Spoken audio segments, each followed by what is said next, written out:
10 টাকা 10 টাকা মেয়েদের নাম্বার 10 টাকা একটু কালো মতো, 20 টাকা একটু সাদা, ঠিক আছে। আর আপনি পেয়ে যাবেন যদি একটু বেশি দিয়ে আর রাশিয়ান। আপনি কোন নাম্বারটা নেবেন চলে আসুন। দাদা ক টাকা নাম্বার? হ্যাঁ নাম্বার নেবেন 10 টাকা আছে কালো মাল, 20 টাকায় একটু শ্যামলা বর্ণের, আর আপনি একটু ফর্সা মাল নেবেন 30 টাকা 30 টাকা।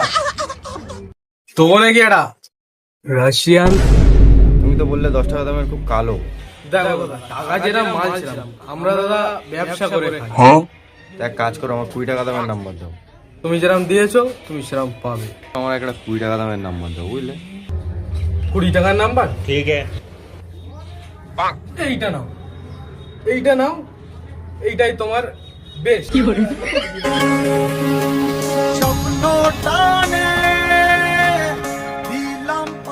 হ্যালো, কে তুমি? এই চিনতে পারছো না? 20 টাকাতে নাম্বার নাম্বার কিনেছি। তোর মার ভাত আর দেখাই খাইছিস ছেলে। আজ বয়স কমালি তোর নাম্বার দেবো কেন?